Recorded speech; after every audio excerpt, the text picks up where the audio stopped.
Hello and welcome back to the final session of the second round of this absolute action-packed weekend of the FAB-Racing Minibike British Championships from Lydd Kart Circuit down in the southeast coast of England. We are ready for the final 7 races of the day, and we kick it off with the Pit Bike 140s as they make their way onto the grid for their second to final race this weekend. Of course, they've got one coming up later on today that they missed out last night, so 2 more times to see a Pit Bike 140 out on circuit. Of course, the Pit Bikes put an absolute epic on this morning, Tristan. Yeah, we already have a casualty to the Pit Bike 140 race 2. Of course, had their race 1 earlier on, but that's Keaton Payne just trying to get the bike restarted into this race. So a shame, not the way that he would have wanted to start race 2, but he's got another chance. The last race of the day later on, the race 3 for the Pit Bike 140s will be coming up. We've seen it dominated by Taylor Lawrence at the front. Chris Wells has been challenging for victories, so is Harrison Crosby, Rossi Banham as well. Keep an eye out for him. Your 2020 Pit Bike 140 champion a little bit further back on the grid. You can just see him just behind Rossi Banham, the number 76. Watch out for him as well. He's going to be wanting to make up some positions from 8th place on this packed grid. 34 riders on this grid, and it's always going to bring us some scintillating racing as they look to the lights for the second time for round 2, and they are away, and it's a brilliant start there from Chris Wells once again up into the lead. Harrison Crosby into second, Taylor Lawrence down to third. That's Rossi Banham in 4th place. Most of them all get through the first corner in one piece, and it is Chris Wells leading the race. Harrison Crosby in there in second, but Chris Wells already with a little bit of breathing space on this first lap. They make their way through the back end of the section, all through in one piece so far. Georgios Galazzi, you can see a little bit further back there, just fighting for some of those lower positions. Yes, what a brilliant start for Chris Wells, leading this one away, and he's already got himself a half-second advantage over Harrison Crosby. Taylor Lawrence is coming down the inside of Harrison into the final corner. Ooh. Doesn't quite get the move done. You could have just about put a piece of A4 paper between the 2 tyres there, but Taylor almost coming under threat from Rossi Banham in 4th position as well as they all tried to trade positions. Lucas Brown, of course, last season's MKGP 70 champion, he's trying to get involved in this party of 3 over the all fighting over second position. Is allowing Chris Wells to break away 0.6 of a second across the line. Here comes Taylor Lawrence down the inside of Harrison Crosby going into the back end of the circuit, not quite open to overtake there. Rossi Banham equally trying to sweep around Taylor Lawrence as Taylor looks to make up. Oh, as it gets, there's a big fall there. That's Lucas Brown. Lucas Brown down and out of this race. Of course, last year's MKGP 70 champion, and another rider getting their bike restarted in the background there. So scintillating stuff at the beginning of this one. Chris Wells with the fastest lap of the race of 44.1, and he is clearing off at the front of this race. 1.6 second lead he has over Harrison Crosby. Rossi Banham's in there. Taylor Lawrence has just lost a couple of positions down to 4th place in this race, so we'll have to keep an eye on to see what happened to Taylor. He's just behind Rossi Banham now, so he's just battling with Rossi. Of course, these guys had a really exciting battle earlier on in race 1 for the Pit Bike 140s for round 2. It was between those 2 for the win, and it was Taylor Lawrence that got the better of Rossi there, so Rossi's going to be looking to try and beat Taylor in this one. Yeah, of course, Taylor Lawrence, who managed to get a last lap overtake, tries to send it down the inside into the final corner. Once again, this time around it doesn't work, so it's still Chris Wells from Harrison Crosby, from Rossi Banham and Taylor Lawrence across the line. Taylor with the fastest lap. Unfortunately, Lucas Brown dropping down after that fall. Unfortunately, 3 into 1 does not go for the young rider. He's dropped down right down the order towards the back end of the field. Here comes Harrison Crosby down the inside of some lap traffic, and we've got Rossi Banham who's going to try and take the inside line, going through and down over the crest towards the second sector. And as they go through round turn 5 onto turn 6 and the back straight, it's Harrison Crosby, Rossi Banham, Taylor Lawrence all fighting out. However, all this is doing is allowing Chris Wells to get away. 1.2 seconds his advantage at the front. They have closed in slightly from that 1.5 second lead that Chris Wells had earlier on, but like you say, these guys just battling it out with each other, just showing each other wheels, just nipping at each other, and that is going to let Chris Wells get away at the front. But having said that, the gap is coming down. It is 0.8 of a second now, so Harrison Crosby is dragging these guys onto the back of Chris Wells, and it's going to turn this battle for second into a battle for first as Rossi Banham has a little look up the inside of Harrison Crosby, just shows him a wheel, gets into his peripheral vision, but just needs to stay calm here. That's the rider out of this race. That's the number 42 who's out of this race. We're just checking to see who that is towards the side of the race. That is Max Perry out of this race. Really unfortunate there for the number 42 as Taylor Lawrence goes up the inside of the number 96, Rossi Banham. That's Taylor Lawrence, your race winner from earlier on, is now up into third place in this race, and this is now a battle for the win. Yes, Taylor Lawrence has got a really good run out of the first chicane. He's going to make a run on Harrison Crosby into the second. Not quite able to get the job done. You see there's a bike off to the inside, so no overtaking with the yellow flags out.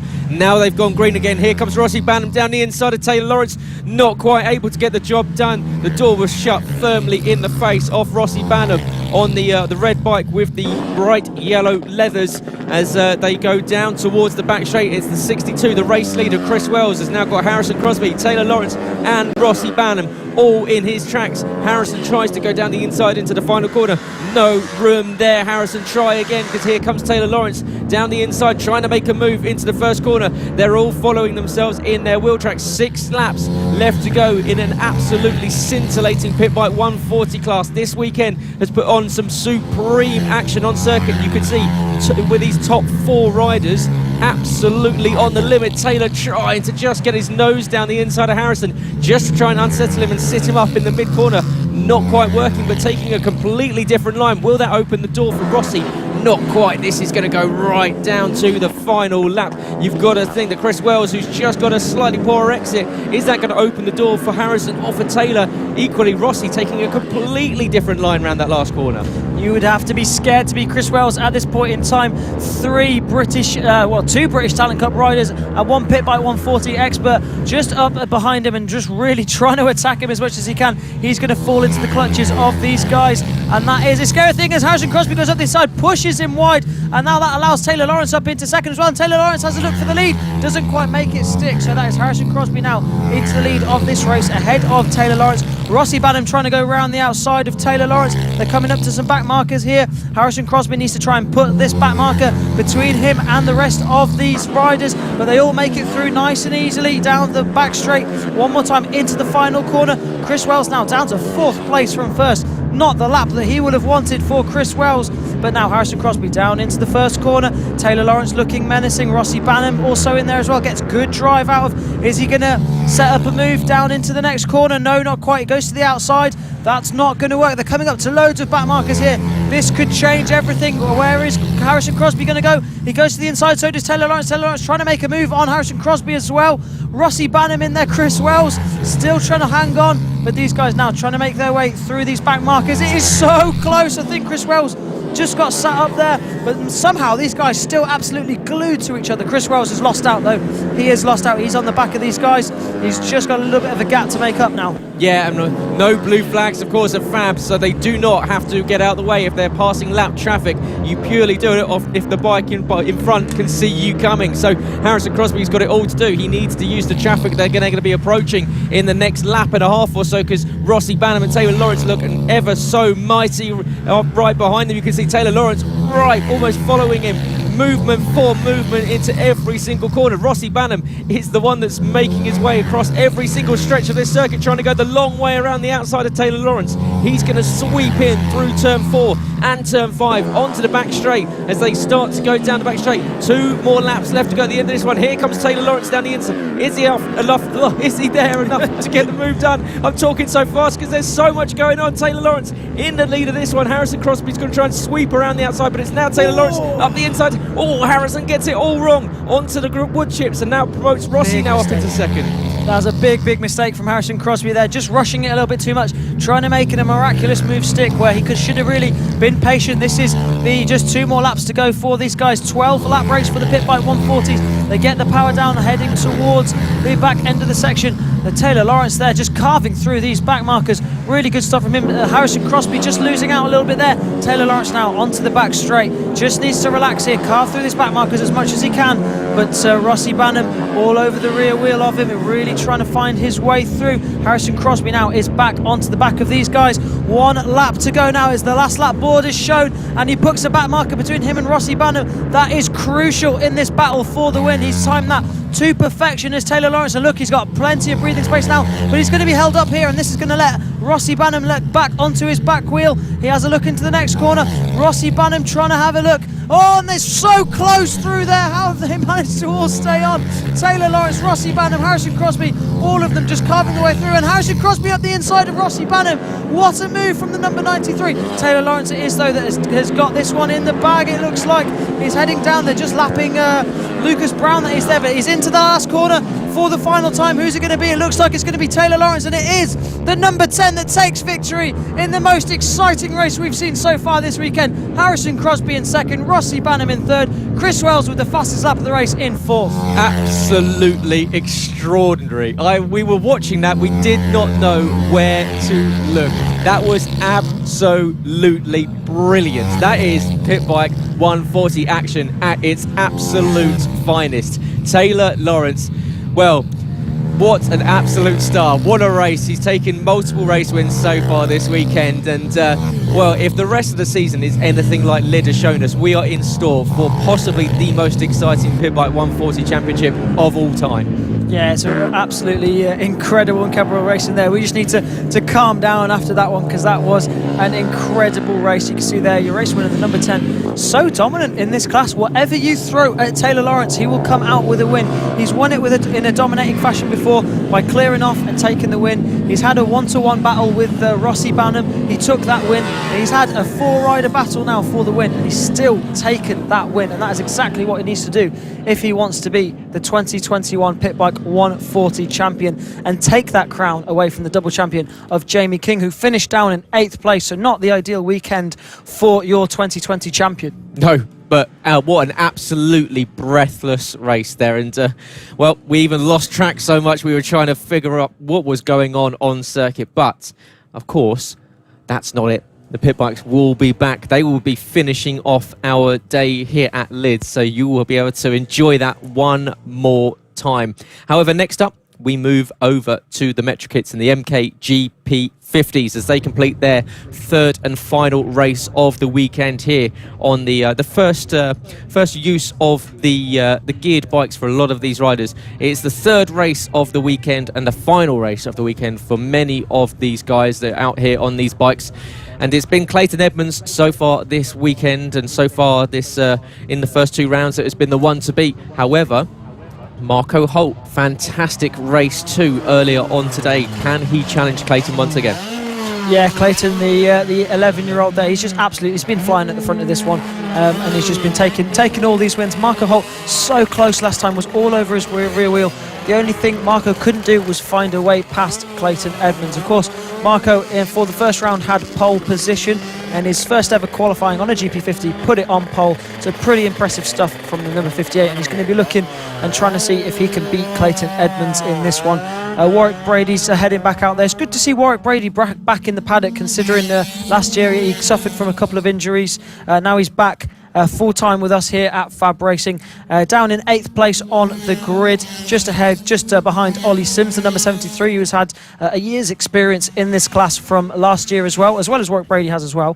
But obviously Clayton Edmonds is going to be on pole position ahead of the number 58, Marco Holt. It's going to be one of those for the win, but can Luke Schofield get involved? He was in 3rd place on the grid on the number 64, just ahead of Harry Payne on the number 11. He's in 4th spot on the grid, ahead of Josh Williams, who fronts row 3, who is just ahead of the number 14, Bill Harris. Ollie Sims, he is 7th place on this grid on the number 73 bike, just ahead of Warwick Brady. Isaiah Devine fronts your 5th row in 9th place on the number 90 machine. And rounding out the grid in 10th place is the number 41 of Noah Guillory. Earlier on in race 2, we saw there, just as I was about to talk about, the number 7 of Luke Fitchett. He joined onto the back of the grid for the last race, but didn't quite manage to get out due to bike bike problems. It looks as if those same technical gremlins are haunting him here as well. So that number 7 machine doesn't look like it's going to get going in this GP50 race, which is a shame because he's only just entered into the category. He wants to have a go at the GP50s, and technical problems are holding him back. Yeah, unfortunately so. And Luke, who is a good little racer in his own right, but we'll see as they get ready to kick off their race, the final race of the weekend for the 50s, and it's a brilliant start from Clayton Edmonds, who takes the lead and holds on to it going into T1. Marco Holt in second position, and behind you can see everyone filtering into their spaces as they go around turn 2 for the first time, and it's a great getaway from Clayton, already breaking away from the pack, and he'll be absolutely delighted with that one. You can see already a seconds or so gap between himself and Marco Holt, and Marco already under threat from the chasing pack behind, including Ollie Sims, and Ollie Sims has had a brilliant run off the line, already up into 4th place, and Ollie chasing down 2nd and 3rd at the moment, and right in front of him you've got Marco Holt, who's now dropped to 3rd place behind the 64 of Luke Schofield. So Luke now up into 2nd place. Not the start that Marco would have wanted, but Isaiah Devine doing really well there. He's climbed up a good few positions there. He's ahead of Joshua Williams, Warwick Brady, Bill Harris and Noah Guillory are all behind him there, so he's climbed up quite a few. They're up to 6th place from 9th on the grid, so an amazing start from Isaiah Devine. He's just dropped down to 7th now. Joshua Williams has managed to get back past the number 90, so but still an amazing start there as Marco Holt has got into 2nd place ahead of Luke Schofield. So now it's his job to see if he can claw back that gap to Clayton Edmonds. We saw how quick he was in the race earlier on, but Clayton Edmonds has already absolutely checked out at the front. But look at Ollie Sims as well. He's up there. He's in 4th place in this race. A good start from him from 7th place on the grid. He's really close to a podium position now with Luke Schofield. Harry Payne's also in there as well. So all of these riders, any of these guys could find themselves on the podium, but Marco Holt now just stretching that gap a little bit to Luke Schofield. It's a 2.7 gap that Marco has to claw into Clayton Edmonds, and that is a tall order indeed, especially when Clayton's been so fast and so consistent. But Marco Holt, if anyone can do it, it is the number 58, of course rookie in this category, but showing lots and lots of promise. This is the battle a bit further back. This is 99 Warwick Brady. He's battling it out with the number 14 of Bill Harris. That's the battle for 8th. So battles all through this field, which is good to see. Isaiah Devine representing Bermuda. He's managed to get himself in front of Joshua Williams again, so a battle brewing there as well. But these guys fighting for the final spot on the podium, that's where the race is at the moment. Yeah, absolutely so. Marco Holt, Luke Schofield and Ollie Sims all battling, and even Harry Payne tagging himself onto the back of this pack. And in fact, Harry now attacking the back of Ollie Sims, and Ollie's just dropped off the back of Luke Schofield a little bit, so Luke can now fully focus on Marco Holt up ahead. So Marco in 2nd position, of course his debut season in this category, the Mini GP 50s on the Metric Kit bikes. Clayton Edmonds leading away, a 44.8 on the last lap, 0.2 of a second faster than anyone else, and with a 44.7 his best lap shows you that he's putting in those consistent laps behind Bill Harris, of course, moving up into the category that his older brother Ronnie was running in last season and picked up the runner-up spot. Is chasing down Warwick Brady, as you say, making his return to FAB after that nasty collarbone break that he suffered last season. It's great to see Warwick back and getting involved in the racing, and at the moment he's having to do some good defending and chasing down Isaiah, who's probably having his best run we've seen from him so far in FAB, running in a solid 6th place, a 6/10 gap over Warwick Brady and Bill Harris, and with the pair of them battling behind at the moment, it's looking pretty good for Isaiah. He just needs to keep his right lines, keep it on the apex, and make sure he doesn't make any silly mistakes and be picking up a good result in this one. But it's still Clayton Edmonds leading away. However, Marco Holt, last time around, fastest lap of the race, a 44.139.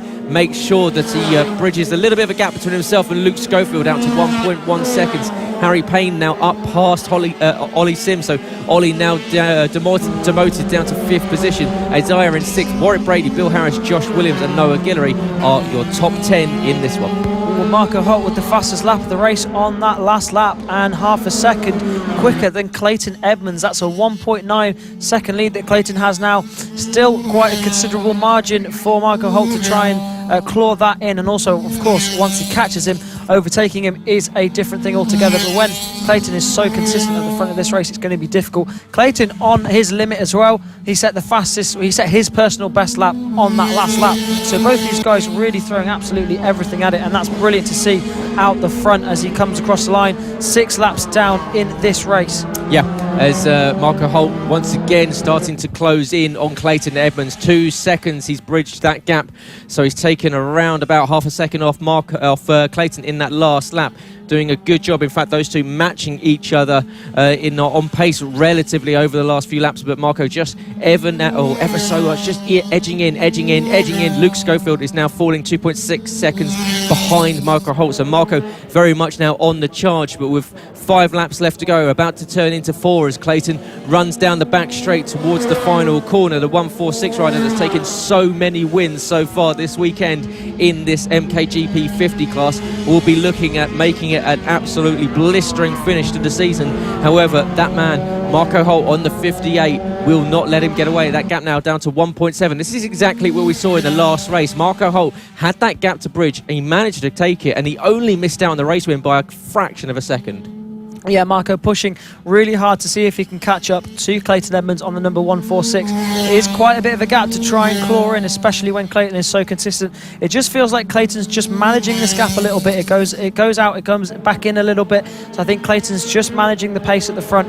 It's hard for him to do as well in these sorts of races because, of course, they don't have pit boards around these smaller kart circuits. So it is difficult to do, but he is doing a good job of it. And we'll see what the gap is when they come across the line. But visually, he does look a little bit closer, and he is quite a bit closer. That is 1.1 seconds now. So 8 laps down, he has a little bit of time to see if he can bridge that gap to Clayton Edmonds. Luke Schofield still there in third, and a bit of a lonely third place for the number 64. So he's just making his way around this Lydd circuit. A solid weekend for Luke. He's picked up multiple podiums, and he's looking well on his way to picking up another one as well. Further back there is that battle for 4th place that's going on between Harry Payne, Ollie Sims, Joshua Williams, who's now made his way up and past Isaiah Devine. So Isaiah, he made his way up to 6th place, but now dropped back down to 7th, just behind Joshua Williams. Josh, of course, making his debut in this class this weekend. He's done his round 1. This is the final race of the weekend as well for these guys. Do not forget. Yeah, Clayton Edmonds now only with a 7/10 margin over Marco Holt. Marco Holt, who has been the only one that's been putting in consistent 43-second lap times, has been taking, easily 0.6 of a second out of Clayton over the last 3 laps. He's now down to 0.7 of a second, and you can see on circuit it's looking closer and closer and closer. Marco Holt was doing exactly what he did last time around, and now onto the back straight with 2 laps left to go. Around to start the last lap, they are almost nose to tail as they come into the final corner. There's a little bit of lap traffic. Will that hamper Clayton? Will it hamper Marco as they're trying to get past the traffic because of no auxiliary? And they do. So Clayton onto the final lap of this one, the last race of the weekend for the MKGP 50s. It's Clayton Edmonds, it's Marco Holt. Marco Holt has reeled in a 3-second advantage that Clayton had just around about 6 laps left to go. And it is the final lap of this one, and there's absolutely nothing in it as they round the back end of the circuit for the final time, down across the crest, down into the turn 4 sweeper, and into the left-hander that's going to lead them on towards the back straight. And down the back straight will go Clayton. Marco's got one more opportunity. He's in the wheel tracks of Clayton Edmonds. Coming up to the final corner, will he be able to get alongside it? It looks as though Clayton's going to cover off the inside and gets the run to the line. Clayton Edmonds is just going to hold it on the line and takes the checkered flag. And another win here. Marco Holt, fastest lap of 43.735 is not enough. Once again, 2 races in a row, he finishes just 1/10 of a second behind Clayton Edmonds. But what a ride from Clayton Edmonds to take that win. He set his fastest lap of the race on that final lap, his personal best, and in response to Marco Holt breathing down his neck on that final lap of this final race for the MKGP 50s. Clayton Edmonds is victorious multiple times. Oh, and we've got a bit of a crash on the cool-down lap for Warwick Brady. We just caught him there. He's just went onto the grass and just toppled over. So not the way that he will have wanted to end his weekend in the MKGP 50s, but at least he got it across the line. Yeah, he did. It's Clayton Edmonds, arms aloft as he goes down the back straight. He is, so many wins. He's probably lost count so far this weekend as Warwick Brady gets back up on his feet after a bit of a tumble there on the infield section of the exit of turn 1. But just looking back down through the field, Luke Schofield, another brilliant podium for him on the 64. Harry Payne, another solid top 5 result in the 50s. Ollie Sims finished ahead of Josh Williams. Isaiah Devine, brilliant 7th place finish for him. You can see the progression that the number 90 has been showing not only over the last year, but into this weekend. He's made strides and strides forward. He's now put himself solidly involved in that midfield battle. Bill Harris in 8th. Warwick Brady came home 9th, and Noah Guillory in 10th place in the final race of the MKGP 50s. They will be back in a few weeks' time at Llandau in South Wales for their 3rd round on the season. Now, next up, we move over to the Extreme 200s as they come out to complete their 3rd and final race of this 2nd round of the season. Of course, round 1 and round 2 both completed here over 3 absolutely mega days racing at Lydd. Yeah, and we might as well just call this one British Talent Cup Point 2, because it is full of BTC riders on these Extreme 200 machines, all going out there and racing against each other. It's been between Harvey Claridge and Evan Belford pretty much all weekend long, and they are the 2 riders on the front of this grid. Harvey Claridge on pole position on the number 16, ahead of the number 52 of Evan Belford. The 2nd row is Harrison Crosby and Charlie Nesbitt, ahead of Steve Cornwall and Rossi Banham in 5th and 6th. 7th place on the grid goes to the number 35 Tim Cornwall, just ahead of the number 48 Ollie Walker, of course another British Talent Cup rider. The 5th row of the grid goes to Owen Mellor and Jake Archer in 9th and 10th, ahead of Cameron Horseman and Dylan Mellor in 11th and 12th. David Ferns is 13th on the grid on the number 141, ahead of Jack Andrews, 14 in 14th position on this grid. And rounding out your grid is Callum Wybrow on the number 67 at the back of this grid. So watch out for Harrison Crosby and Rossi Banham, 3rd and 6th on the grid. Both of those guys hopefully have taken a little bit of a breath after that mad pit bike 140 race. It looks as though your pole sitter Harvey Claridge being made to start from pit road though, so in the pit lane is the 16 of Harvey Claridge. That means that Harrison Crosby will have a clear run down to turn 1, and he will have the 14 that's being pushed up into P2 alongside him. So Harrison, that's worked out pretty nicely for him. You can see Evan Belford alongside him. So Harrison Crosby, as he's sitting there revving the engine, getting ready to go to kick off the 3rd and final race of the weekend for the Extreme 200s, looking at the lights as the heart starts to pound a little bit heavier. The adrenaline's pumping as they're getting to send it down to turn 1. Who gets the run off the line? It's a great start there from, it looks as though Steve Cornwall on the 4 machine, already scything his way through. What a launch off the line from Steve Cornwall.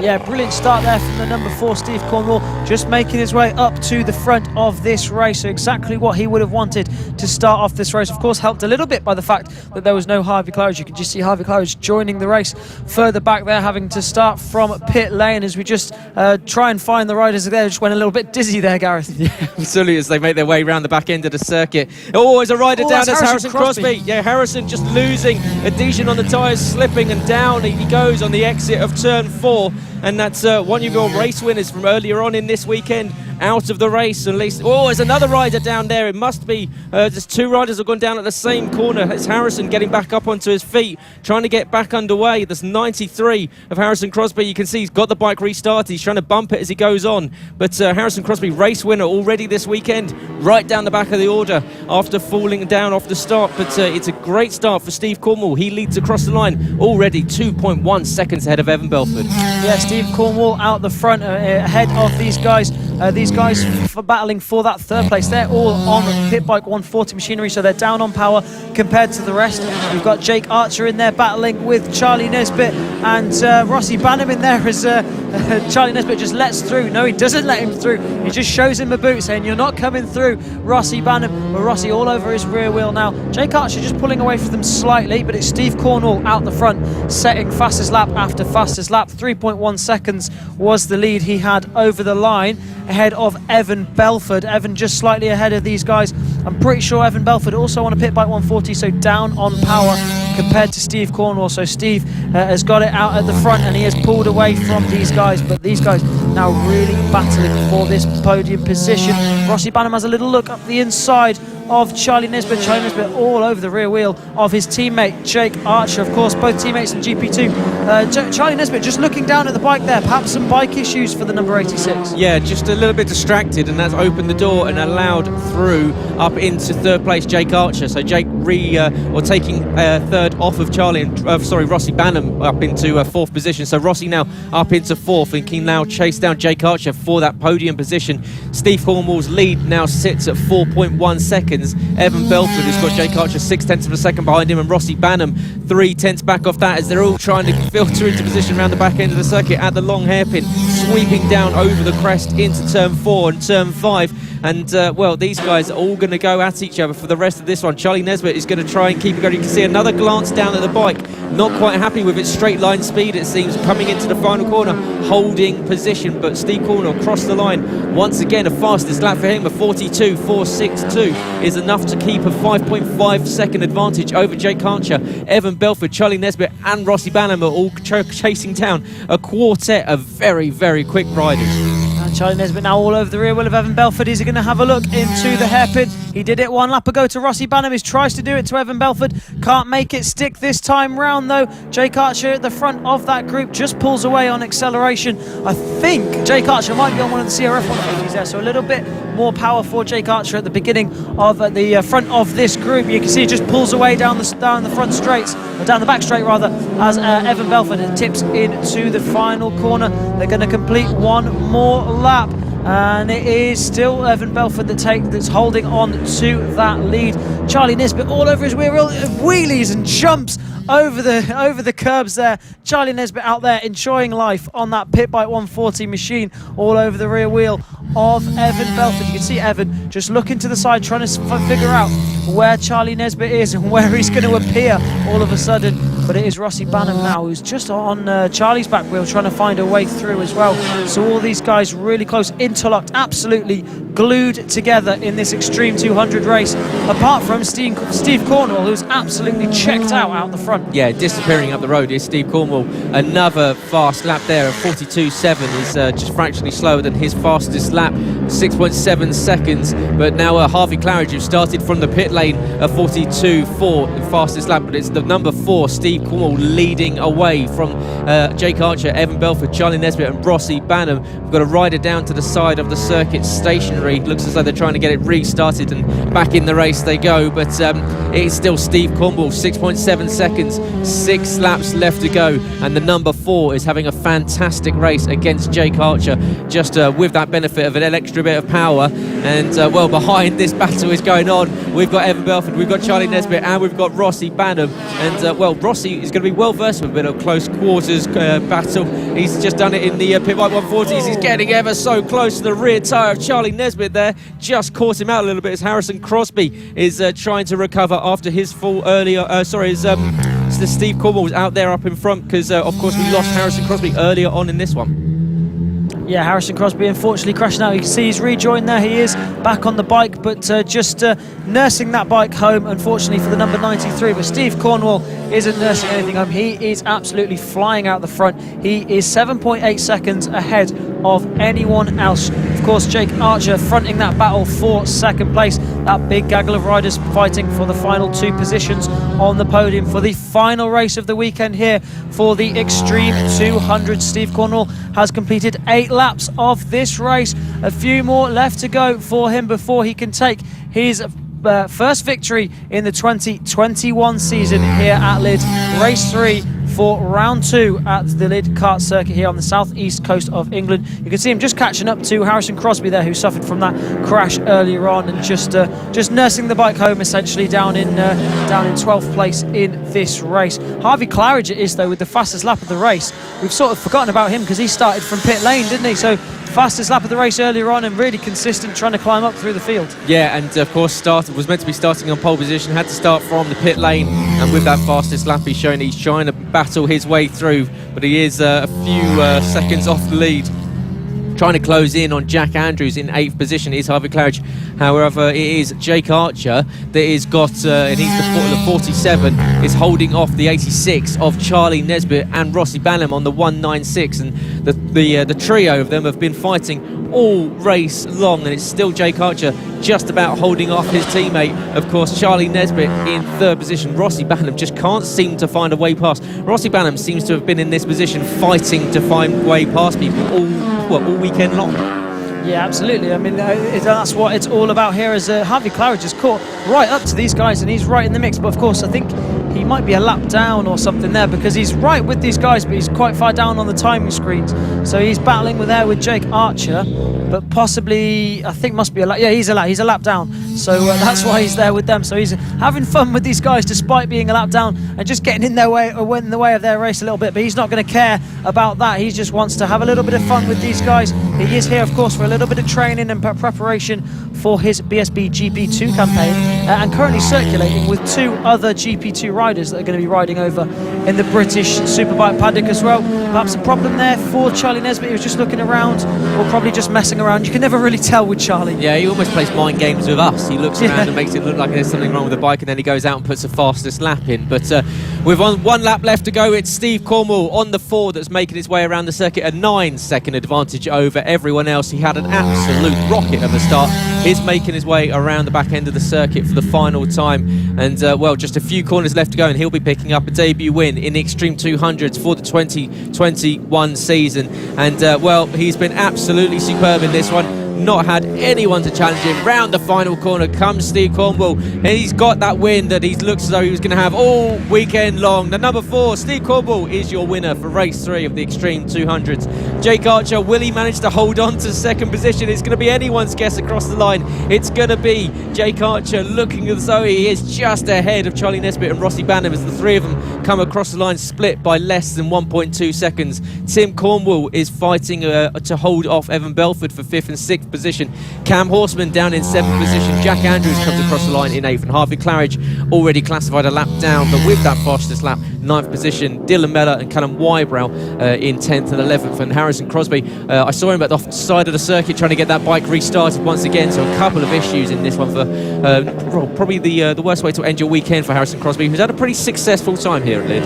Yeah, he has, but he'll go away back happy. He's been here training, learning, just having a little bit of fun with these guys, and he'll be ready for his British Talent Cup campaign. And hopefully we'll see him back here at Clandau for FAB-Racing for round 3 as well. Of course, this is the first weekend, but Clandau will be round 3 on the calendar for us, as Steve Cornwall goes round to complete another parade lap, as he goes round just celebrating his victory. That's what happens when you're not used to taking the wins, is you often go and do an extra lap. It's yeah, he obviously didn't see that the checkered had come out for him, and well, he's deserved it. He was involved in a couple of really, really good fights so far this weekend. One with Charlie Nesbitt has seen that number 4, but as soon as he managed to get to the front after an absolute rocket of a start, well, he is your race winner and ends the weekend on a high on that bike, and he goes home very, very happy indeed, ready for round 3 in a few weeks' time at Llandau in South Wales. Next up, and for the final time this weekend, we go from 2 wheels to 3 for the Mini F1 sidecars as they roll out onto circuit for their final time this weekend. Mick Williams, Michael Elms, Adrian and Claire Ems, of course you've got Mark Parker, you've got Dave and Iona Glover, Jason and Leo Greenstreet, John Hosker's back there just trying to get the sidecar started. You see the passion desperately trying to get that bike started. Not an easy task when someone's sitting on it as well, I'd imagine. No, definitely not. It must be twice as heavy when there's someone sat on it, and yeah, not an easy task at all. But of course, John Hosker earlier on suffered from issues while sitting in second place in the race earlier on. He had a couple of issues and didn't finish the race earlier on, so hopefully we'll see him get out in this one and do battle. There he is in pit lane. He's got that outfit started, and then now is heading out into this race, and look, determined. You could see the determination in his eyes as he went out to start this formation lap so he can get this race 3 done for the Mini F1 sidecars. Of course, so far we've had 5 races for these guys, and all 5 wins have gone to Mick Williams and Michael Elms. Will they be able to get to the 6th? Well, it doesn't look like there's anyone out there that can stop them, but anything can happen in motorcycle or even sidecar racing. And it usually does, I think, happens after that. And it's going to be Mick Williams and Michael Elms lining up on pole position. But what can we see? We've seen the midfield in this is that from second down has gone anywhere. Adrian and Claire Elms have had a strong week. Jason and Leo Greenstreet probably had their best race earlier on in the day. Just missed out on getting a really good second position. Well, what can they do? They're a little bit further down in the pack as John Hosker rolls around, absolute powered around that outlap after a little bit of a slow start out of the pit lane, coming into P2 on the grid on the 127 yellow machine. But it is the 26. Well, they've had a 5 for. Can they hit it for 6? Mick Williams, Michael Elms, who gets this one off the line as they get ready to finish their weekend here at Lydd. Lights out and down towards turn 1. Already with a brilliant launch. It is the 26 and Mick Williams and Michael Elms. Claire and Adrian Ems get a good launch into turn 1, holding on to P2 ahead of John Hosker, who had a little bit of a slow start, just bogged down off the line. It allowed the Ems back up into a second position that they fought over a lot in the opening 2 races of this weekend. You can see Jason and Leo Greenstreet a lot better for start for them. They're hugging the inside line, trying to go down the inside of John Hosker, who takes the outside line, getting onto the rumble strips on the exit of the turn 4 sweeper. And the Greenstreets much better on you. We were saying that this is almost a new pairing for the Greenstreets. Yeah, and they look really, really racy coming out here. Of course, Leo, this is only his 3rd meeting as a passenger for a sidecar, and Jason just trying to do everything he can to make sure Leo is comfortable on that number 90 outfit. But they look really racy coming out in this one. You see coming out of the top bend, that outfit was squirming as they were just putting the power down, trying to find where the grip was. Really, really racy, and they're just trying to stick with John Hosker and also the Adrian and Claire Ems. But of course, John Hosker all over the back of Adrian Ems now, trying to find his way through. Is he going to be able to do it? It's so tight around this Lydd circuit, and when you've got sidecars that are this wide, it must be much more difficult to overtake compared to what we're used to seeing, obviously the much more slimmer 2-wheel bikes. Yes, and I believe they've used the term full send when it comes to some of these overtakes this weekend. Bumper cars. Yes, something like that, because John very Hosker, wide. very, very wide onto the rumble strips. They would have felt that one. The rumble strips out there are not particularly friendly whatsoever, and that's allowed the Greenstreets up into P3. So that's the 90 bike getting past the 127 as they go around the final corner. So that promotes Jason up into 3rd place. Currently with Adrian and Claire Ems holding on to P2. Mick Williams and Michael Elms have done exactly what we were used to seeing from them. Absolutely disappeared up the front. They hold already a 9-second advantage, lapping 4 seconds faster than anyone else. And your multi-time champions, reigning champions of course from last season, are making it look almost effortless. As you see John Hosker once again going wide around the outside, almost contact between the pair of them. They're going to go side by side into the sweeper. This is very, very dicey. Can they keep it? No, it's contact between the pair. It's a big hit there for the Greenstreets into the tyre wall, and you can see it looks as though both of them are sitting up. They look okay, but that was a big hit. You can see contact between themselves and the 127 of John Hosker, and unfortunately it's the Greenstreets that have come off worse than that one. I mean, as they were going through that section side by side, changing direction, we could tell that something was going to go wrong. One of those outfits was not going to make it out, and unfortunately their unlucky weekend is just getting a little bit more unlucky there as they end up into the tyre wall and out of this race. But that leaves John Hosker in a lonely 3rd place now. He's got Mark Parker just behind him trying to close in, so he's going to have to be wary of the 230. Mark Parker, you can see there on the red outfit, just trying to close in and trying to pick up that final podium position for the final race of the weekend for these mini F1 sidecars. Adrian and Claire Ems now in a comfortable 2nd position on that number 76 outfit, but it's not that comfortable because John Hosker looks as if he's closing in a little bit now, really pushing to try and catch these guys. Of course, just lost a little bit of time with that collision with the number 90 of Jason and Leo Greenstreet earlier on, but now 2 laps remaining in this race. Will he be able to catch the 2 Emses and try and get himself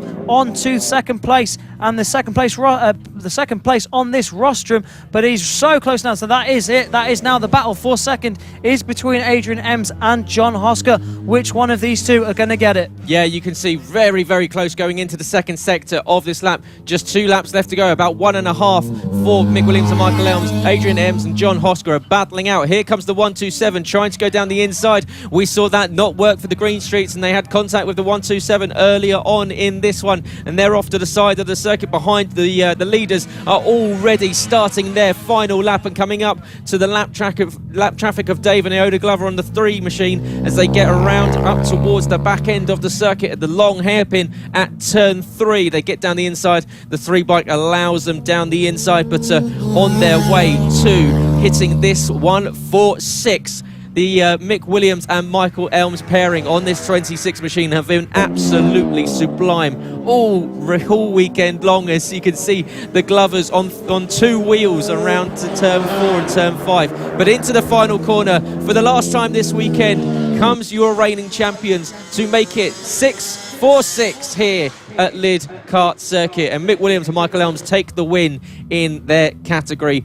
Behind, Adrian Ems and John Hosker are still trying to find out who's going to come home second. It looks as though the Ems pairing have just broken away from the 127 bike of John Hosker, and Adrian Ems is going to come up to the final corner, and it looks as though if all things go to plan, they will be picking up another podium on the weekend. It's been a good weekend for the 76. They come home in second with the 127, another podium for the 127 as they come home a little bit battered and bruised after that contact, and it's something we've seen all weekend long. It looks as though this season they're starting to get their elbows out a bit more. It really has been bumper cars this season, hasn't it? We've seen loads of elbow barging, loads of outfits coming together, and the Jason and Leah Greenstreet have really had a eventful weekend with some problems with their bike there, and also fighting themselves off on the side of the track more than once, but they are circulating again, and they did come round to finish in 5th place on the number 90 outfit, so still picking up good points for their championship, but picking up maximum points this weekend, rounds 1 and 2, 100% win rate, is Mick Williams and Michael Elms. You cannot get a more perfect weekend than that. Pole position, all 6 wins, they come away nice and happy in the championship. Of course, also your 2020 Mini F1 Sidecar champions as well, and they're proving that they are champions for a reason. But moving from these guys back to the juniors, this is going to be race 3 for the MK GP70s, the premier class in the FAB-Racing Minibike British Championships. Their last step on kart circuits before they move up into the BSB Paddock, into the British Talent Cup, into the Junior Supersport, wherever it is where they're going to be moving, European Talent Cup, wherever it is that they have their sights on next, they will be coming through here first. This is their final race for the weekend. We've had some brilliant racing so far this weekend for the GP70s, and we expect to see some more. Yeah, this is where the heart starts pounding. The pulse rises, the nerves are flowing, and the adrenaline is absolutely coursing through their veins. We're about to see an absolute epic. We've seen 3 bikes almost glued to each other all weekend long. Ethan Sparks, Philip Sroviak, Mason Foster. What will we see in this one as Philip Sroviak channels his energy, sends it down towards, and takes us around on this outlap as they make their way out of the pit lane. Everyone just practicing their starts here. Perhaps a good move there, because it could all come down to who can get the launch off the line. But pole position will go the way of Mason Foster. He holds on to it just under half a tenth of a second faster than Philip Soroviak in second. Ethan Sparks, of course, last season's GP50 champion, making his move up to the 70s. He's in 3rd place. Ronnie Harris, 4th position for the 66. Ollie Horner in 5th position with Henry McCartney, 6th. Ben Jolliffe in 7th with Clayton Edmonds, 8th place. Solomon Mounsley, British Talent Cup rider, in 9th with Harry Payne in 10th place. Charlie Huntingford, last season's LC40 elite runner-up, in 11th with Blake Wilson, 12th. Cameron Sewell in 13th with Luke Schofield, 14th. Sam Munson, 15th with Josh Bannister, 16th. Greg Marshall and Ted Wilkinson, row 9, 17th and 18th. And Casey Sperry, 19th and 20th with Paddy Moore. Felix Dorling rounding out the grid, 21st position. And this is it for the MK GP70s, their final race of the weekend, and the big one, the one they all want to win. You all want to go home on a high, having taken the win in the third and final race, knowing that you've got that mental up on all of your rivals going into round 3 in a few short weeks' time. Will it be Mason Foster from pole position? Will Filip Sorowiak from second place get the run into turn 1? Will Ethan Sparks get the rocket like he did in race 2? We'll shortly find out as they get ready to look to the lines and finish their weekend on an absolute high as all the bikes get ready into position. You can see the revving, you can see the exhaust smoke.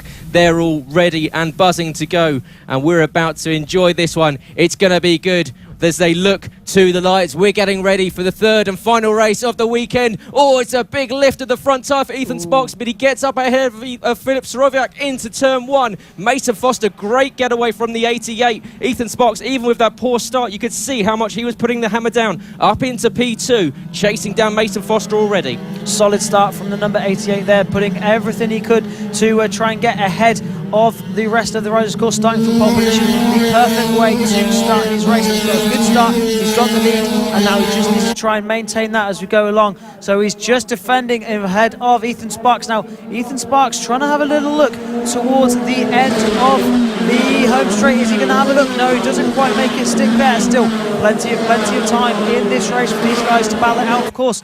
Mason Foster has his eyes on the British Talent Cup next season and already having a go on just trying out some used tyres. He's using the same tyres all weekend to get used to that feeling and try and put good laps in on old rubber. And we know that a lot of these guys have put in new tyres for the race yesterday, so at a little bit of a disadvantage, but he's trying to do it to improve his skills. Well, it's working to an absolute premium at the moment. Mason Foster leading this all the way. Ethan Sparks very much chasing him down. Filip Sorowiak and Ben Jolliffe, who's had a really good start. Ben Jolliffe moving up from 7th into 4th behind Ronnie Harris and Ollie Horner trying to go rhythm. Down the inside goes Ethan Sparks, taking the lead into the final corner. Great move there from Ethan. Mason now has to go back on the attack after missing out on just closing the door, but Filip Sorowiak is still with them. Of course, Filip Sorowiak is very much come from nowhere in this championship. His first season in the 70s, he's come in, picked up multiple podiums so far this weekend. He's been on the podium every single race. His best result last season in the GP50 was down in the midfield, so the fact that he's been on the podium has been absolutely stunning, and he's right on the back of Mason Foster. Yeah, 5th place was his best result in the GP50s last year. Finished 14th in the championship, which just goes to show what a leap he's made this year. Having a little look at Mason Foster there in 2nd place. Could make a move stick there. He needs to start making moves in this race, because we know towards the end of this race there's going to be back markers, and whoever's at the back of this group is going to suffer from that. Again, we're starting to have a little bit of a front 3 breakaway. It looked as if the likes of Ben Jolliffe, Ronnie Harris and Henry McCartney were going with these guys, but now the front 3 are breaking away once again. The fastest lap of the race goes to Ethan Sparks, but so close on times. 42 flat for Ethan Sparks, 42.1 for Mason Foster, and 42 flat as well for Filip Sorowiak. So these guys absolutely match for pace and about half a second quicker than anyone else, and that is why they are breaking away at the front. Filip Sorowiak has a look down the inside on Mason Foster. Can't make the move stick at the moment. Filip needs to start making moves if he is to try and win this race. Same with Mason Foster, wants to make sure that number 62, Ethan Sparks, isn't going to get in a groove and isn't going to pull away, because Ethan already with a little bit of breathing space now, so Mason Foster has to do well to try and claw that one in. Of course, running on used rubber is the number 88 of Mason Foster, with his eyes set on the British Talent Cup, as all these riders will have their eyes set on the British Talent Cup, the BSB Paddock, the European Talent Cup, and beyond for all of these guys. This is where their journey starts. This is where their journey ends in FAB-Racing and starts onto the big tracks. And Filip Sorowiak has another look down the inside. He keeps having a look, but not quite able to make a move stick. Yeah, just trying to get in the mindset of Mason Foster up ahead, just letting him know that he's still there, that Mason has to keep putting in 100% if he's to hold off the very fast 75 bike behind. As you can see, Filip Sorowiak takes so much speed through the second chicane, gets a really good run, almost down the inside of Mason Foster, but Mason hugging that inside line, not allowing him, but Filip trying to get any position through, once again trying to find any chink in Mason Foster's armour. It's not there. It's allowing Ethan Sparks just to take a little bit of a breather. Here comes Filip Sorowiak. He's side by side with Mason Foster into the final corner. Can he get down the inside? He can. Filip Sorowiak up into second position. Great move there from the 75. He can now go on the hunt for the race win. It's the one thing that he's not managed to pick up so far this weekend in what has been an absolutely stunning turn of form for Filip Sorowiak. After making the jump up to the MKGP 70s, he's now right on the tail of Ethan Sparks. 6 laps left to go in this one. Filip Sorowiak chasing down Ethan Sparks. Ethan Sparks, who's having a brilliant weekend so far. Mason Foster on those used tyres is doing an absolutely stunning job to stay with them. Yeah, half race distance for these guys. Just over half race distance now as they are 6.5 laps into this race. Filip Sorowiak having a little look at the back of Ethan Sparks. Still plenty more time left to go in this race for Sparks, Sorowiak and Foster to see who is going to take this win. But don't forget, as we get into the closing stages of this race, there will be some back markers, so they will have to play and keep that in mind for the closing stages of the race. That's what lost Filip Sorowiak a chance of the win last time out. So he's going to be thinking about that in this race. Number 62, Ethan Sparks, defending well. He's led the most laps out of anyone else in this GP70 class all weekend long, and also he's come away with the most wins, so it's definitely proving to be paying off. But Filip Sorowiak, is he going to make the same move that he did on Mason Foster? Not quite close enough this time. Mason Foster's just dropping off the back of these guys a little bit, but he will be sure to try and get back onto the back of these guys. Don't forget, there will be back markers, so he will try and find his way on the back when he gets closer to those as well. Filip Sorowiak now looking at Ethan Sparks, just trying to study, see where he can get past him. But of course, these guys, they've been riding around each other all weekend, so they know where they're strong and they know where they're weak. Yeah, absolutely. And Filip Sorowiak purple on the last 2 laps. He is pushing like mad, and here comes the traffic. This is what Ethan Sparks does not want. He's found it right in the middle of the corner, and Filip Sorowiak has been caught out. He's had to go wide, and that's going to open the door for Mason Foster. And Mason down the inside, he's going to move up into second position unless Filip can close the door. Brilliantly done there for Filip Sorowiak to just hold off Mason, but they've lost so much time to Ethan Sparks up ahead, and Ethan has done a great job of using that lap traffic to his advantage. He's built out around about half a second's lead. 3 laps left to go in this final race of the MKGP 70 class, the final step of the ladder before these guys head off to the British Talent Cup and the BSB paddock. And in a moment, we've got an absolute stellar race. We've got Ethan Sparks versus Filip Sorowiak versus Mason Foster. Down the order, there are battles going on. Henry McCartney has got Ben Jolliffe, Clayton Edmonds and Sullivan Mounsey all over him, but it's all at the front. It's this battle with the 62. Ethan Sparks, you can see he's just got himself a bit of a breather ahead of Filip Sorowiak. Was that one bike the remaining factor in this one that's going to stop Filip Sorowiak from getting that monkey off his back, from getting that win that it looks as though he was on his way towards getting? He just needed to find that one overtake on Ethan Sparks, but Ethan brilliantly down from the young man, a real talent in racing. Ronnie Harris has come from absolutely nowhere, and he's right on the back of this. Yeah, when did he turn up? He's all of a sudden there on the back of this train, so he could very well be in for a win here. He's right on the back of these riders. He's got some good pace. He was a good bit quicker than them on that last lap, so he's caught these guys, and he is in contention for a podium. We said that it wouldn't be long before we see him on the podium, but these guys, Filip Sorowiak and Mason Foster, need to see if they can recover and get back onto Ethan Sparks. Ethan Sparks goes on to start the final lap of the race. Just one more tour of this Lydd kart circuit, and we will see who is going to win the final race of the weekend for the MKGP 70s. It looks as if Ethan Sparks has it in the bag, but there are some back markers coming up, so that could play a part, and that could back up Sparks into the rest of the field. He has a quick look behind, will have lost a little bit of time doing that, but still has plenty of space between him and Filip Sorowiak. They go onto the back straight for the final time. It is Sparks that still leads. There's back markers in the final corner. He goes down through the final corner for the final time. He's going to make light work of that lap traffic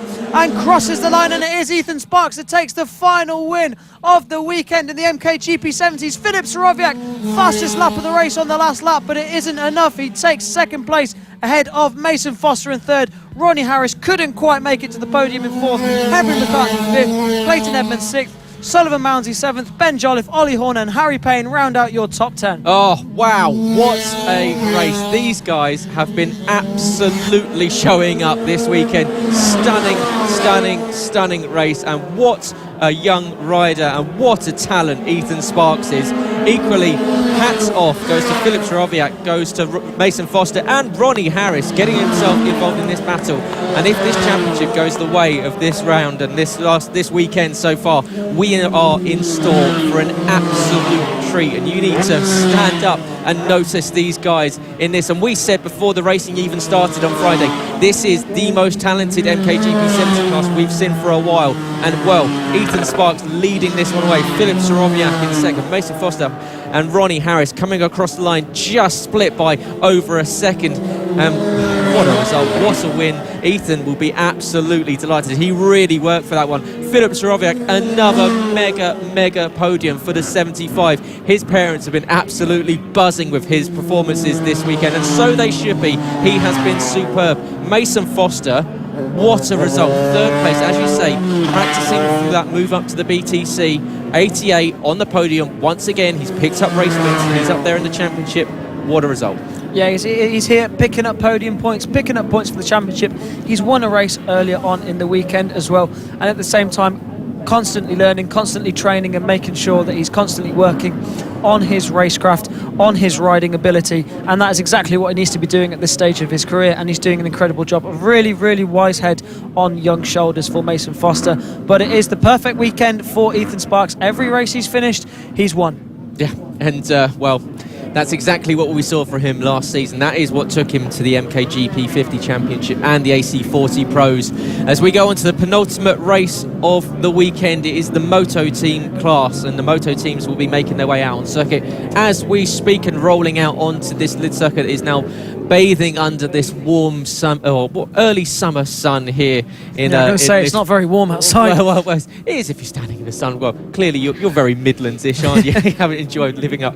But yeah, on to Moto team. 2 more races left to go, and then we'll see the pit bikes, and well, that's a real treat to finish off the day with. But Moto team, they've had a great few races so far today. Will Howarth, what can he do? He's had a pretty storming few races so far since making his return to FAB, and you've got to think that he's well in with a chance of another win today. Absolutely. I mean, Will Howarth on Bernie Hook's bike again, and it looks as if Bernie Hook's probably going to go out on Will Howarth's bike, so just to confuse us, but luckily we managed to spot that one, because we can tell a difference in the leathers now. We've been doing this long enough to be able to know who is who, but of course it is your pit bike 140 champion on pole position, the number 76 Jamie King, just ahead of the baby blue Jason Pugh, Moto team specialist. He is second on the grid as we just have a look at the corner of a corner there, but is Jason Pugh, yes, lining up in second place on this grid. Ian Jackson, he's had a good weekend, not quite able to knock doors for a win, but he's been consistently on the podium, so it's been a decent weekend for Ian Jackson as well, a rider that we saw win races last year in the Moto team. But now these guys are going to be focused on this final race for the Moto team riders. They've had 5 races so far this weekend. They're ready to finish their 6th. Round 2, race 3 for the Moto team. They're just getting ready to get this race started, waiting on the grid. Just perhaps a little bit of a delay here, so we're just waiting to get this Moto team race started. And it is Jamie King who's just sat there on pole position. He's taken it in his stride. He's not letting the nerves get to him too much. You can see him looking around. But it is an awkward position when you're on the grid like this and the nerves are getting to you. Okay, no nerves getting to him now because he's looking to the lights. Just as I say that, lights are on, lights are off, and it's a good start from Jason Pugh. Really good reaction times there from the number 8. You can see he was just flew off the start compared to Jamie King. Perhaps Jay King just caught out there by the longer wait than usual. Jason Pugh going really defensive, just swaying from one side to another, making sure there's no way through for Jamie King or Ian Jackson. Ian Jackson looking really strong. It's a front 3 breakaway already here, but we'll have to wait and see what Bernie Hook and Will Howarth can do as well, because some of these guys further back are trying to climb their way through. There is Bernie Hook on that GP50 machine, straight up the inside there, so he's made up a position up into 4th place now, so he's going to be trying to make that break to the guys at the front and see if he can go one better and win this race. Jason Pugh up the inside into the final corner. He holds on to that line, takes a nice tight line, makes sure there's no way through for Jamie King. Jay King, of course, has taken a few wins already this weekend. Can he make it another one? Yeah, he's really pushing hard and desperately wants this. Jason Pugh, you can see, just weaving the bike in front of the two chasing behind, Ian Jackson and Jay King, as they all swarm over the back end of that Moto team bike, the baby blue number 8, as Jason Pugh sweeps around the back end of the circuit. Here comes Jamie King down the inside. Has he got the drive on exit? It looks as though he's going to get the move done. He's going to make Jason Pugh go the long way around. He's going to open the door for Ian Jackson up the inside. Great move there. Ultimate opportunist on the 7 bike for Ian Jackson as he gets up into P2. Behind here comes Will Howarth, it seems. Bernie Hook. Bernie Hook. I get caught out by confusing. the bike once again for Bernie Hook. Almost taking a look at Jason Pugh. So Jason Pugh losing 2 positions in 1 lap. In fact, Bernie Hook with the fastest lap of the race, and that last time around a 46 flat, faster than anyone else, quite comfortably, half a second faster. But it's now Jamie King up into the lead. Ian Jackson second, Jason Pugh now down to third, with Bernie Hook all over the back end of him, trying to get down the inside. Here he comes into the sweeper. There's a little bit of contact between the pair of them, trading paint, and he takes away some of that baby blue. But Bernie Hook now up into P3. Yeah, brilliant move there from Bernie Hook. It's just lost them both a little bit of time as the front two, Jamie King and Ian Jackson, have just managed to break away from these guys. But with the pace that Bernie Hook has, I wouldn't be surprised if Bernie Hook can close down that gap and fight for the victory in this race. We said that Ian Jackson hasn't had a victory yet this year in 2021. He's trying as hard as he can to stick with number 76, Jamie King. Jay has already had a few victories under his belt, and he's looking pretty strong in this one. Fastest lap of the race on that last lap went to Jay King. He's trying to pull away. He can feel that Bernie Hook is carving through the field, and he wants to be able to make a break before the number 0 on the number 96 can catch him, using all the track there for the number 0 of Bernie Hook, using every little inch of tarmac. Nice wide swooping lines, exactly what he needs to be doing on that Metrokit GP50 chassis. As now Jamie King going down into the final corner. He's just keeping that gap around about consistent, not completely pulling away from these guys, but putting in consistent times and controlling the pace at the front, which is exactly what he needs to be doing. Perhaps just edged out a little bit here now. It's now up to nearly a second. So now if Bernie Hook wants a chance at this win, he's going to need to get himself through on the number 7, Ian Jackson. Of course, Ian's going to want to win just as much as Bernie. Yeah, absolutely so. Jamie King last time around, a 45.243, fastest lap of the race, pushed him up to 9/10 of a second gap between himself, Ian Jackson, and Bernie Hook.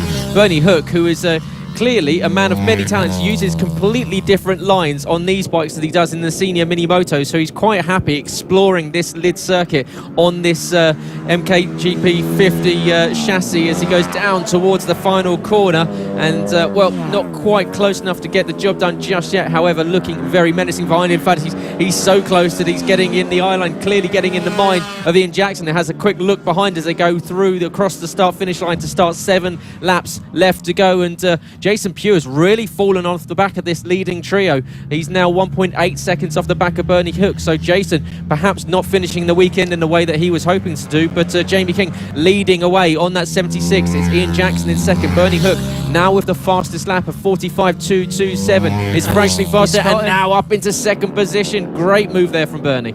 Yeah, he had him there. Really nice little move up the inside. He was trying to go around the outside the lap before. May have thought better of it and now decided to go up the inside, and is already breaking away from Ian Jackson. So perhaps Ian just a little bit unsettled there from that move from Bernie Hook. Now Bernie, fastest lap of the race on that lap, 44.8, the only rider in the 44s. Of course, Jamie King 45.1 on that last lap, so Jamie King putting in his best lap as well. So both these guys pushing to the absolute limit, and this is the first time we're going to see these two battle it out. Of course, both front runners in their own respective classes, Jamie King in the pit bike 140s, Bernie Hook in the senior mini motos, and now they're battling it out together.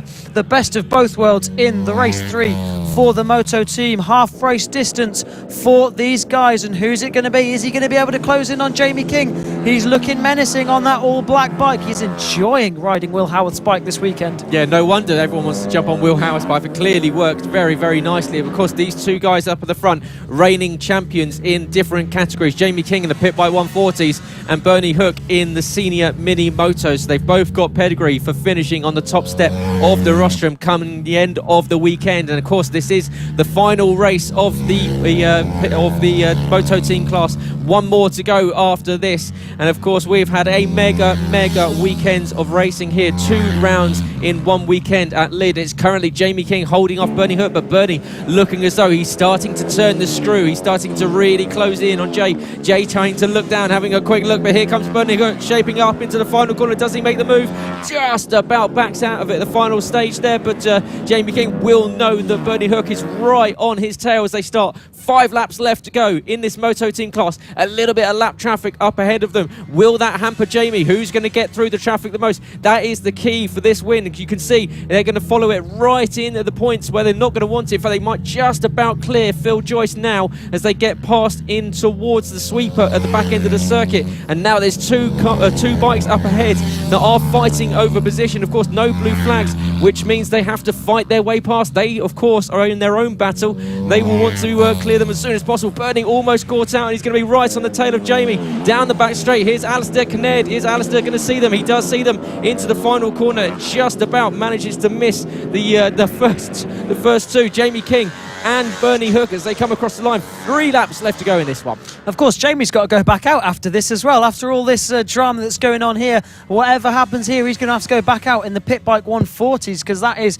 their final race of the day, is straight after this session as well. A bit more lap traffic for these two guys to get through. Of course, 3 laps left of this race. Manages to get underneath them. They both managed to carve through. Nicely done from the both of these guys. Jamie King has a quick look behind him. He can hear that 2-stroke singing, and he goes up the inside, and what a move for the lead from the number 0, Bernie Hook. Takes the lead now. A few more laps remaining. They go down the back straight one more time, and you can see cheering at the sidelines are the fans of Bernie Hook.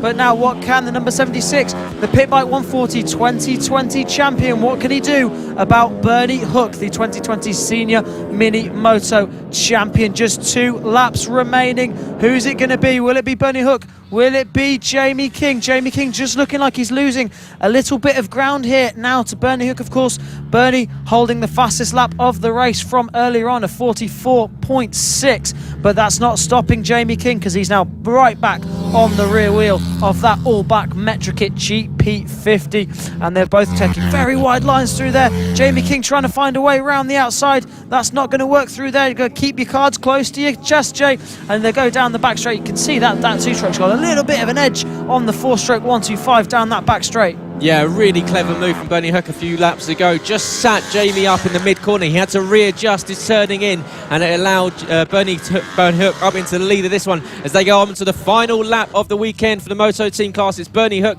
leading away from Jamie King. Ian Jackson in a distant 3rd place now, 5 seconds off the back of them with Jason Pugh back in 4th. But it is the battle for the lead as they go in the 2nd sector, sweeping around the back end of the circuit. Jamie King trying to find every single route past Bernie Hook as they go in towards turn 5 and turn 6. They go down over the crest, sweeping around the left-hander onto the quick right. Very easy to get it wrong here. Here comes Bernie Hook down the back straight. Jamie King's only got one more chance to get past into the final corner. It looks as though it's not going to be enough. Bernie Hook coming around the final corner and takes the checkered flag. What a win there for Bernie King. Hopefully Bernie King's not on a bike. That'd be impressive. I think he's about 90 by now. But yeah, what a win. Bernie Hook, thumbs up there to the paddock. And well, what a bike he's riding now. I'm sure Will Howarth will be a bit jealous that Bernie took that one out. But what a result there. Bernie Hook, 1st place. Jamie King takes home the 2nd place overall in that one. And great race between 2 riders that have been in the paddock for a long time.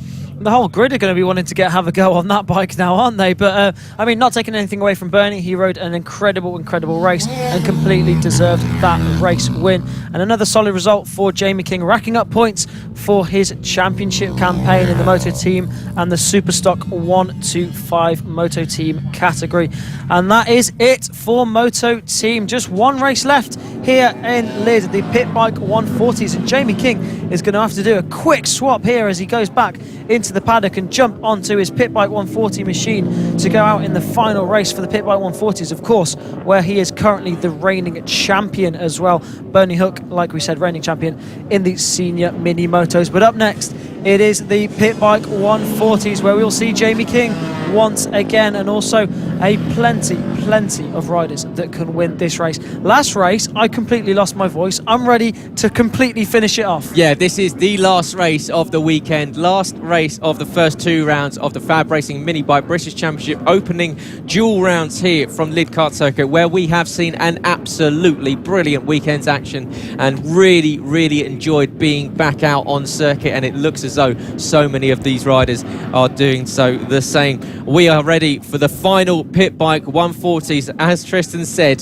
they put on quite the show last time around, and we are expecting the exact same thing. It will be Taylor Lawrence lining up on pole position, Harrison Crosby in second, with Chris Wells fast starting in third, Rossi Banham fourth, with Evan Belford and Ollie Walker on row 3. Lucas Brown, what can he do after his fall in the earlier race? Row 4 and 7th position, alongside Jamie King, of course, second, doing that quick swap onto the new bike.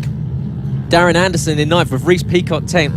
Ryan Hitchcock and Marco Bandolfo on row 6 and 11th and 12th, with Kevin Gritton and Jack Andrews in 13th and 14th. Giorgio Scalato in 15th, with Elliot Crosby 16th. Row 9 is Cameron Wybrow and Nick Shaw in 17th and 18th, with row 10 being Nathan Riggy and Adam Redding 19th and 20th.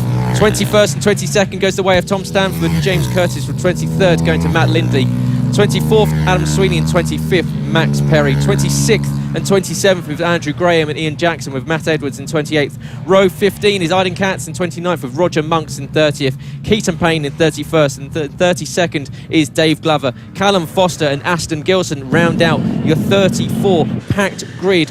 Bike is absolutely stacked. You run out of breath even running through it, and I'm sure, Tristan, by the end of this race I'm going to be completely out of breath and almost on the floor. I ran out of breath just listening to you read through all those names. I would too. But yeah, 34 riders on this packed pit bike 140 grid. They bring us some incredible racing, and I'm ready for even more as they all come round on to the grid. I think there's a couple at the back just coming round to form onto the pit bike 140 grid. This is the final race of the weekend here for the FAB-Racing Minibike British Championships here at Lydd, and the final race of the weekend for the pit bike 140s in round 2 for these guys. Of course, now one more chance for these guys to beat Taylor Lawrence and give absolutely everything they can to get ahead of the number 10. They just wait to get all these many bikes onto the grid before we can get this final race away and underway. Yep, as they get ready to look to the lights, and it's going to be an absolutely blistering final race of the weekend here for the FAB-Racing Minibike British Championship round 1 and round 2 extravaganza, and we're all filtering into position as the pit bikes, there's so many of them, they always try and find the right place, but as the iconic Murray Walker would say, red lights on, it's go down towards turn 1. It's a great start once again. Chris Wells scything his way up into the lead of this one. Taylor Lawrence is having to fight back. He's dropped well down the order. Yeah, brilliant start from Rossi Banham as well. He just clips the inside curb there, but a brilliant start from Rossi Banham from 4th straight to 2nd place. So a good start from him, good start from Chris Wells, as we're so used to seeing. He's just got those starts nailed down to a T on that pit bike 140s. You can just see the size of this grid. So many, just a massive train of riders going around this Lydd circuit. They pretty much take up the whole track.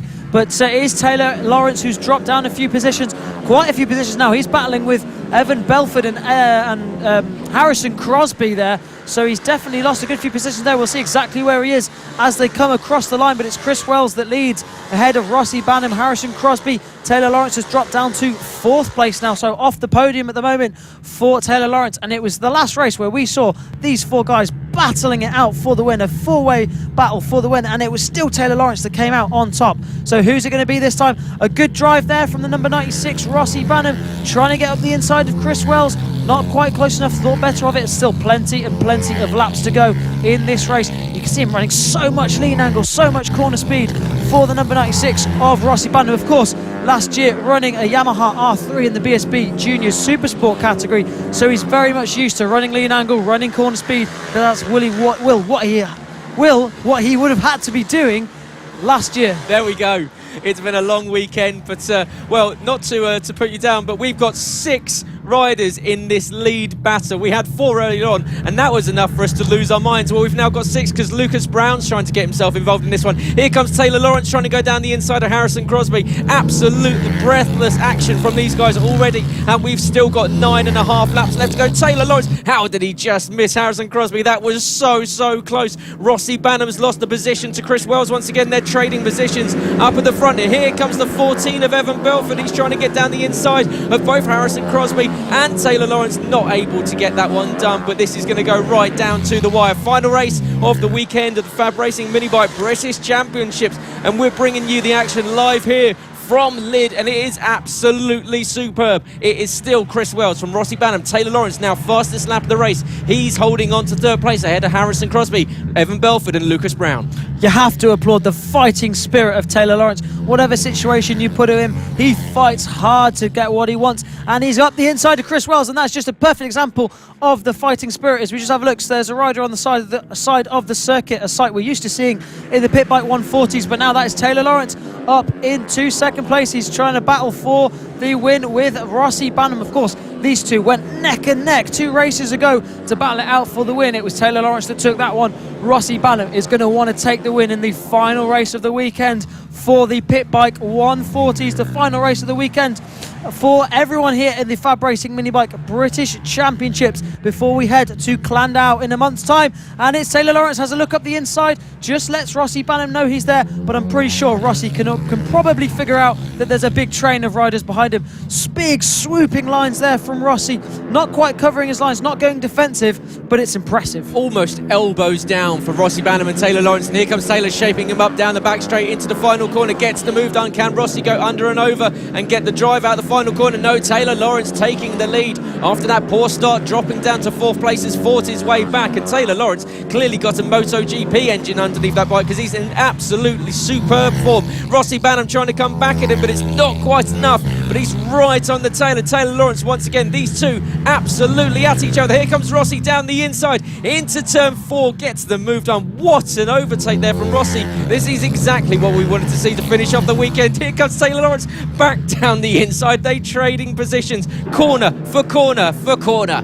Yeah, and that wide line that Rossi Banham takes into that corner just leaves the door open for Taylor Lawrence, and that's how he manages to make that move stick. But he's making up for it because he's straight back up the inside at the final corner. These guys, they both want it as much as each other. Rossi Banham, British Talent Cup rider, last year riding in British Junior Supersport and the year before, but now he is focused on this pit bike 140 race. Fastest lap of the race so far goes to Taylor Lawrence, but we're not bothered about that at the moment because it's all about this battle for the victory. Slightly further back, these guys are battling for that final spot on the podium. This is the battle between Chris Wells, Harrison Crosby and Evan Belford. All these guys battling for that final spot on this final race for the pit bike 140s here, and this double stacked weekend at the Lydd kart circuit on the southeast coast of England. Now Taylor Lawrence having a look at Rossi Banham, just seeing what he can do about the number 196, trying to find a way back past Rossi, but still plenty of laps left to go in this race. 7 laps down, and it is Rossi Banham that leads the way ahead of Taylor Lawrence. Rossi Banham is going to want this one. He uses all of the curb on entry to the 2nd chicane there. Rossi is going to think he's owed this one after losing the lead on the last lap in the last race, just a few short, or about an hour or so ago when the pit bikes came out for their 2nd round of the season. Then they're out for their 3rd and final of the weekend, and now Rossi sweeping there. You can see knee right down on the ground as he exits the turn 6 onto the back straight. Taylor Lawrence trying to go with him. In fact, Taylor just having a look down the inside, not quite close enough to get down and getting that overtake. We're going on to start 4 laps left to go in this one, and a little bit of lap traffic now coming into play. This is where it starts to get tasty. They start closing in on the back of the pack, and we've got a rider down on the exit of turn 1. It looks as though that might be it's one of the 40, I think that's the 42 down on exit, and he is down on the infield, and but it is still Taylor Lawrence closing in on Rossi Banham. Rossi still holding on to the lead of this one. Taylor Lawrence just about trying to find every single opportunity to get under the skin of Rossi Banham. He's putting himself in the peripheral vision on the left, on the right behind. You can see coming out right at the last moment. Is he along the side enough to get it up the inside? There we go, a change for position. Fantastic move for Taylor Lawrence. Yeah, he's done that move over and over again, and Rossi still leaving the door wide open for him. So Rossi just needs to make sure he closes that door in the next few laps, because we know how strong Taylor Lawrence is on the brakes. Into there, Rossi trying to go around the outside. Loads of back markers coming up now, so this could play a massive part in this race. 9 laps down of this 12-lap race, and Rossi Banham up the inside. That's another change for the lead, but Taylor Lawrence is going to get the drive. Rossi Banham's going to leave the door open again, does he? No, he closes the door this time and gets underneath one of the back markers, sits him up and puts him in between him and Taylor Lawrence. That could be crucial in this race, but plenty more back markers for them to try and weave their way through now, and all of these guys could be playing a part in this race. But Taylor Lawrence, brilliant recovery, right back onto the rear wheel of Rossi Banham. Rossi trying to do the same again. Taylor had a little look, couldn't quite make that stick. So now Rossi Banham putting bikes in between him and Taylor, and that's exactly what he needs to be doing. Perfect stuff from Rossi Banham, trying to get through these bikes as quickly as he can. He's losing a little bit of time there, but so is Taylor Lawrence. Cutting through the traffic like a hot knife through butter. Taylor Lawrence, how did he make that one stick as he goes down the inside of 3-lap bikes? He's trying to charge down back on Rossi Banham. Rossi Banham was cutting through from left to right, straight through the middle of a 3-wide battle. There we go. It's been a long weekend. Down the back straight goes Rossi Banham into the final corner. He's about to start the final lap. Is he finally going to get that race win that we thought he was going to get earlier on today? 1 lap left to go in this one. Rossi Banham, he's got a gap over Taylor Lawrence. Is he going to be able to split these two that are just up ahead of him? The lap traffic, Rossi Banham, you can see he's going to get caught out a little bit on exit. Oh, he's just about caught out on exit of the turn 2 chicane. That's not what he wanted at all. That's going to open the door for Taylor Lawrence to close in. Taylor's going to have to back out of that overtake going into the long hairpin though. Down the back straight and down into the crest goes Rossi Banham for the final time in this one. Of course, we're on the last lap, the last race of the weekend here for the FAB-Racing Minibike British Championship, opening 2 rounds. Rossi Banham leading it away. He's already going defensive. He doesn't need to worry because Taylor Lawrence isn't there. He's coming around the final corner, and Rossi Banham is your winner in the Pit Bike 140 final race of the weekend. What a weekend's racing we have here. Absolutely epic. Thumbs up there from Rossi. He enjoyed that one. Him and Taylor have had an absolute epic this weekend. What a weekend from the Pit Bike 140s. Right at the end there, Rossi Banham was just able to get the better of the number 10 Taylor Lawrence, and what an incredible victory it was for the number 96 Rossi Banham. He was able to just jumps over the crest there as well. Chris Wells also there in 3rd, just beating Harrison Crosby to that final rostrum position in this final race for the Pit Bike 140s. Evan Belford just behind him in 5th, 6th to Lucas Brown, 7th Reece Peacock, 8th Ryan Hitchcock, double champion from last year as well. Darren Anderson on the number 56 finishing in 9th, ahead of Jack Andrews in 10th. Elliot Crosby, Tom Stanford, Adam Redding, Nathan Riggy and Adam Sweeney round out your top 15 and round out the points for this stacked Pit Bike 140 race, the final race of the weekend, and it did not disappoint as Rossi Banham comes into the pits to be congratulated by Clayton Edmonds. Big stoppie there for the number 196 and big celebrations for a big achievement. Final race of the weekend goes to Rossi Banham. And what a perfect way to end with an absolutely mega race. We've had such a great weekend from all categories. The mini bikes, the bigger bikes, the GP bikes, they've all put on a show. There's no ring rust whatsoever for these guys. Of course, they've all been stuck in lockdown. No one's really been able to practice, but now they've been unleashed, and well, you can feel the full force of almost 4-5 months waiting as they hit the Lydd kart circuit, and it sets you up nicely for round 3. Yeah, and I'm absolutely knackered at the end of this race. What an incredible weekend we've had. This double stack racing is tiring, but it is worth it. It's an incredible circuit we have here at the Lydd kart circuit, the southeast coast of England. It's been incredible. We've enjoyed it, and plenty of standout rides, plenty of amazing riders, and plenty of promise for the rest of the season. Yeah, absolutely. So cannot wait for round 3 at Handau in a few short weeks' time. And of course, you can find it all on FAB-Racing and on their YouTube and on their Facebook page by going and following, subscribing, doing the good stuff. And hopefully you guys that have been watching along at home, you have enjoyed it. If you've been here in the paddock, it's been great to have you here. Hopefully Tristan and I haven't bored you with the ramblings we've been going on throughout the one. It's been an absolute blast being back in the commentary box. Really enjoyed being back at FAB. Of course, check out motorsport.radio where you can listen live or watch live pictures there. The world's only 24-hour dedicated motorsport live streaming radio station. And of course, you can follow Tristan and I on social media at GT2_driving for me, at Spagbog58 for Tristan. Or of course, find us over on Instagram as well, doing all the good stuff. But thank you very much for joining us. It's been a mega weekends racing. It's been a long time coming, and it's been a long weekend. We've really enjoyed it. Tristan, just before we sign off, any final thoughts? Stars of the weekend for you? Stars of the weekend. Philipp Sraviak is a big standout for me over in the Premier class. He's had an incredible weekend. Equally, those top 3, to be honest, from the GP70s, all done an incredible weekend. Mason Foster, incredible stuff from him.